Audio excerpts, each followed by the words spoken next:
ಎಲ್ಲರಿಗೂ ನಮಸ್ಕಾರ. ಡಿ.ವಿ ಚಾನಲ್ಗೆ ಸ್ವಾಗತ. ನಾನು ಚೆನ್ನಾಗಿದ್ದೀನಿ, ನೀವೆಲ್ಲ ಹೇಗಿದ್ದೀರಾ? ನೀವು ಚೆನ್ನಾಗಿದ್ದೀರಾ ಅನ್ನೋದು ನನ್ನ ಭಾವನೆ. ಹೇಗಿದ್ದೀರಾ ತಿಳಿಸಿ. ನಾನು ಇವತ್ತಿನ ದಿನ ದೇವ್ರ ಮನೆ ಸಾಮಗ್ರಿಗಳನ್ನ ಯಾವ ರೀತಿ ನಾನು ಕ್ಲೀನ್ ಮಾಡ್ತೀನಿ, ನಾನು ಯಾವ ರೀತಿ ತಗೊಂಡೆ ಅಂತ ಅನ್ನೋದನ್ನ ನಿಮ್ಮ ಹತ್ರ ಹಂಚ್ಕೊಳ್ಳೋಣ ಅಂತ ನಾನು ಈ ವಿಡಿಯೋ ಮಾಡ್ತಾಯಿದ್ದೀನಿ. ನಾನು ಮೊದಲು ಕಳಶನ ನಮಸ್ಕಾರ ಮಾಡಿಕೊಂಡು ಅದನ್ನು ತೆಗೆದು ಅದರಲ್ಲಿರೋ ನೀರನ್ನ ಎಲ್ಲ ಕಡೆ ಸ್ವಲ್ಪ ಹಾಕ್ಕೊಂಡು ಬರ್ತೀನಿ. ಮನೆ ಪೂರ್ತಿ ಅದು ಪೂಜೆ ಮಾಡಿರ್ತೀವಲ್ಲ ಅದಕ್ಕೆ ಒಳ್ಳೇದಂದ್ಬಿಟ್ಟು ಹಾಕಾದ್ಮೇಲೆ ಅದನ್ನು ತುಳಸಿ ಗಿಡ ಅಥವಾ ಬೇರೆ ಯಾವ್ದಾದ್ರು ಗಿಡಕ್ಕೆ ಹಾಕ್ತೀನಿ.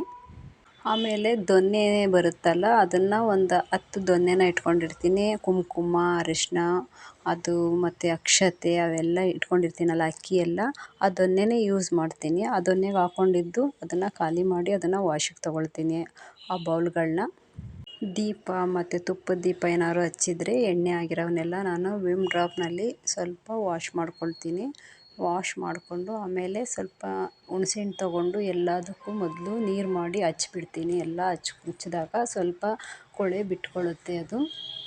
ದೇವ್ರ ಸಾಮಗ್ರಿಗಳನ್ನ ಯಾವುದೇ ಕಾರಣಕ್ಕೂ ಸಿಂಕ್ ಒಳಗಡೆ ಇಟ್ಕೊಂಡು ವಾಶ್ ಮಾಡಬೇಡಿ, ನನ್ನ ಅನಿಸಿಕೆ ಇದು. ನಾನು ನ್ಯೂಸ್ ಪೇಪರ್ ಹಾಕ್ಕೊಂಡು ಕೆಳಗೆ ಇಟ್ಕೊಳ್ತೀನಿ, ಯಾಕೆಂದರೆ ಅಲ್ಲಿ ಎಂಜಲು ತಟ್ಟೆ ಲೋಟ ಎಲ್ಲ ಹಾಕಿರ್ತೀವಿ, ಅದರೊಳಗೆ ಇಟ್ಕೋಬಾರ್ದು ಅಂತ.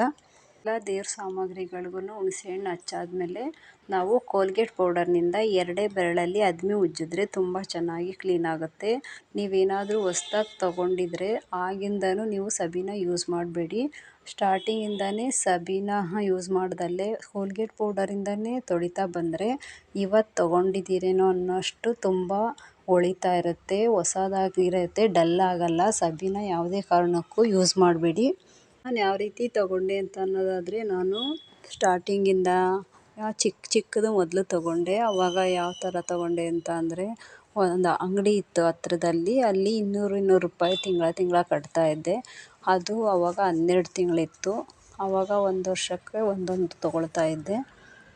ಹೀಗೆ ಒಂದೊಂದು ವರ್ಷ ಒಂದೊಂದು ಥರ ನನ್ನ ಹತ್ರ ಎಷ್ಟಿದೆ, ಎಷ್ಟು ಸೇವ್ ಮಾಡ್ಬೋದು ಅಷ್ಟನ್ನು ಕಟ್ಕೊಳ್ತಾ ಇದ್ದೆ. 200 ರೂಪಾಯಿ ಮತ್ತು 500, 1000 ಎಲ್ಲ ಕಟ್ಟಿದ್ದೀನಿ. ಚಿಕ್ಕ ಐಟಮ್ಸ್ ಎಲ್ಲ ಸಾಕು ಅಂತ ಅನ್ನಿಸ್ದಾಗ ಆವಾಗ 1-1.5 ಸಾವಿರನೂ ಕಟ್ಟಿದ್ದೀನಿ.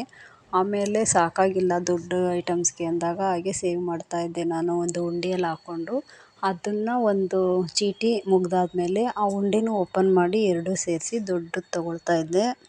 ನೀವು ಏನಾದರೂ ಬೇಕಂತಂದರೆ ಈ ಐಡಿಯಾ ಯೂಸ್ ಮಾಡಿಕೊಂಡ್ರೆ ತೊಗೋಬೋದು. ನೋಡಿ, ನಾನು ಕೋಲ್ಗೇಟ್ ಪೌಡರ್ ತೊಗೊಂಡಿದ್ದೀನಿ. ಇವಾಗ ಹುಣಸೆಹಣ್ಣೆಲ್ಲ ಹಚ್ಚಾಗಿದೆ. ಕೋಲ್ಗೇಟ್ ಪೌಡರ್ನಿಂದ 2 ಬೆರಳಲ್ಲಿ ಅದ್ಮಿ ಉಜ್ಜಬೇಕಾಗತ್ತೆ. ಈ ರೀತಿ ನೋಡಿ, ಈ ರೀತಿ ಈ 2 ಬೆರಳಲ್ಲಿ ಅದ್ಮಿ ಉಜ್ಜೋದ್ರಿಂದ ತುಂಬ ಶೈನಿಂಗ್ ಮತ್ತು ತುಂಬಾ ಕ್ಲೀನ್ ಆಗುತ್ತೆ. ಸುಮ್ಮನೆ ಈಗ ಹಚ್ಚಿ ವಾಶ್ ಮಾಡಿದ್ರೆ ಅದು ಆಗೋಲ್ಲ. ಅದ್ಮಿ 2 ಬೆರಳಲ್ಲಿ ಅದ್ಮಿ ಉಜ್ಜಿದ್ರೆ ತುಂಬ ಅಂದರೆ ತುಂಬಾ ಚೆನ್ನಾಗಿ ಹೊಳೆಯುತ್ತೆ. ಈ ರೀತಿ ಮಾಡಿ. ನಾನು ಮೊದಲು ಸಬೀನ ಯೂಸ್ ಮಾಡಿದ್ದೆ, ಅದು ಸ್ವಲ್ಪ ಡಲ್ ಆಗಿದ್ದಾವೆ. ಹೊಸ್ದಾಗಿ ತಗೊಂಡ್ಮೇಲೆ ಯಾರೋ ಹೇಳಿದ್ರು ಕೋಲ್ಗೇಟ್ ಪೌಡರಿಂದ ವಾಶ್ ಮಾಡಂತ. ಆವಾಗಿಂದ ವಾಶ್ ಮಾಡಿದಾಗ ಇತ್ತೀಚೆಗೆ ತೊಗೊಂಡಿರೋ ತುಂಬ ಹೊಸದೇನೋ ಅನ್ನೋ ಥರನೇ ಇದೆ, ಶೈನಿಂಗ್ ಎಲ್ಲ ಇದೆ. ಅದರಿಂದ ನೀವು ಈ ತಪ್ಪು ಮಾಡಬೇಡಿ, ಸಬೀನ ಯಾವುದೇ ಕಾರಣಕ್ಕೂ ಯೂಸ್ ಮಾಡಬೇಡಿ. ಫಸ್ಟಿಂದನೇ ಕೋಲ್ಗೇಟ್ ಪೌಡರ್ನಿಂದ ವಾಶ್ ಮಾಡಿ.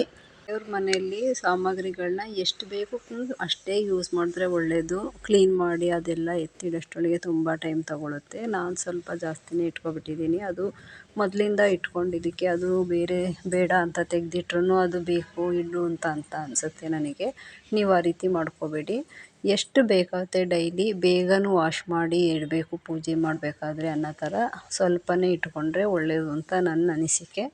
ನೀವೇನಾದರೂ ಬೆಳ್ಳಿ ಸಾಮಗ್ರಿಗಳನ್ನ ಗಿಫ್ಟ್ ಕೊಡೋದಾದರೆ ಅದು ಯೋಚನೆ ಮಾಡಿ ಕೊಡಿ. ಅವ್ರಿಗೆ ಯೂಸ್ ಆಗುತ್ತಾ ಇಲ್ವಾ ಅಂತ ಯೋಚನೆ ಮಾಡಿ ಕೊಡೋದ್ರಿಂದ ಅವ್ರಿಗೆ ಯೂಸ್ ಆದರೆ ಒಳ್ಳೆಯದು. ಇಲ್ಲ ಅಂತ ಅಂದರೆ ಅವ್ರ ಮನೆ ಇರುತ್ತೆ, ಅದನ್ನೇ ಕೊಟ್ಟರೆ ಅವರು ಈ ಕಡೆ ಯೂಸ್ ಮಾಡೋಗಿಲ್ಲ, ಮತ್ತು ಅದು ಅಂಗಡಿಗೆ ಹಾಕೋಕ್ಕಾಗಲ್ಲ, ಆ ರೀತಿ ಆಗುತ್ತೆ. ನನಗೆ ಕೂಡ ಅದೇ ರೀತಿ ಅನುಭವ ಆಗಿದೆ. ಅದರಿಂದ ನಾನು ನಿಮ್ಮ ಹತ್ರ ಶೇರ್ ಮಾಡ್ಕೋತಾ ಇದ್ದೀನಿ.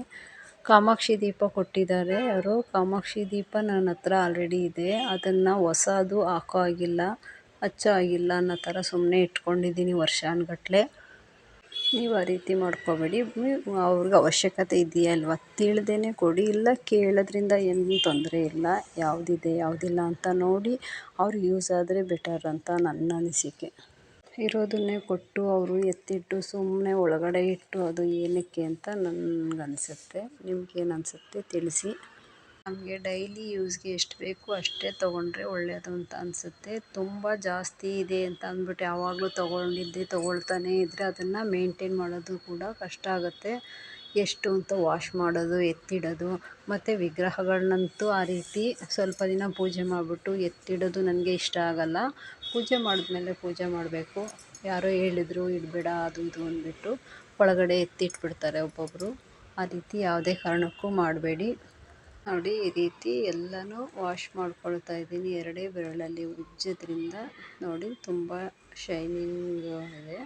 ಮತ್ತು ಸಂಧಿ ಎಲ್ಲ ಗಲೀಜೇನಾದ್ರು ಇದ್ದರೆ ಅದಕ್ಕೆ ಅಂತಲೇ ಒಂದು ಸಪ್ರೇಟ್ ಬ್ರಷ್ನ ಇಟ್ಬಿಡಿ. ಬ್ರಷಲ್ಲಿ ಸ್ವಲ್ಪ ಅದ್ಮಿ ಉಜ್ಜೋದ್ರಿಂದ ಹೋಗುತ್ತೆ, ಆ ಡಿಸೈನ್ ಕೊಳೆ ಎಲ್ಲ ಹೋಗುತ್ತೆ. ಈಗ ಎಲ್ಲ ಉಜ್ಜಿ ಆಗಿದೆ ಕೋಲ್ಗೇಟ್ ಪೌಡರ್ನಿಂದ. ಈಗ ಎಲ್ಲ ವಾಶ್ ಮಾಡ್ಕೊಳ್ತಾ ಇದ್ದೀನಿ. ವಾಶ್ ಮಾಡಬೇಕಾದ್ರೂ ಅಷ್ಟೇ ಒಂದು ಬಟ್ಟೆ ಅಥವಾ ನ್ಯೂಸ್ ಪೇಪರ್ ಮೇಲೇ ಇಡಿ. ಯಾವುದೇ ಕಾರಣಕ್ಕೂ ಸಿಂಕ್ ಒಳಗಡೆ ಇಟ್ಕೋಬೇಡಿ. ನಾನು ನೋಡಿ ನ್ಯೂಸ್ ಪೇಪರು ಮತ್ತು ಒಂದು ಬಟ್ಟೆ ಮೇಲೇ ಇಟ್ಕೊಂಡಿದ್ದೀನಿ ತೊಳೆದು. ಇವಾಗ ಎಲ್ಲನೂ ನೀಟಾಗಿ ಒಂದು ವೈಟ್ ಕಾಟನ್ ಬಟ್ಟೆನಲ್ಲಿ, ಬನೀನ್ ಬಟ್ಟೆ ಆದರೆ ತುಂಬ ಚೆನ್ನಾಗಿರುತ್ತೆ. ಇಲ್ಲಾಂದರೆ ಅದಕ್ಕೆ ಅಂತಲೇ ಒಂದು ಸಪ್ರೇಟ್ ಬಟ್ಟೆನೂ ಇಟ್ಬಿಡಿ. ನನ್ನ ಹತ್ರ ಒಂದು ವೈಟ್ ಬನೀನು ಹಳೇದು ಹಾಕ್ಕೊಂಡಿಲ್ಲ ನಾನು, ಅದು ಹೊಸದೇ ಬನೀನು, ಅದಕ್ಕೆ ಅಂತಲೇ ತಂದು ಇಟ್ಕೊಂಡಿದ್ದೀನಿ. ಹಾಕಿರೋ ಬನೀನ್ ಬಟ್ಟೆನ ಯೂಸ್ ಮಾಡಬೇಡಿ. ಅದಕ್ಕೆ ಅಂತಲೇ ಹೊಸ ಬನೀನೇ ನೀವು ತೊಗೊಂಡು ಬಂದು ಇಟ್ಕೊಂಡ್ರೆ ಚೆನ್ನಾಗಿರುತ್ತೆ. ತುಂಬ ನೀರು ಚೆನ್ನಾಗಿ ಕುಡಿಯುತ್ತೆ ಅದು.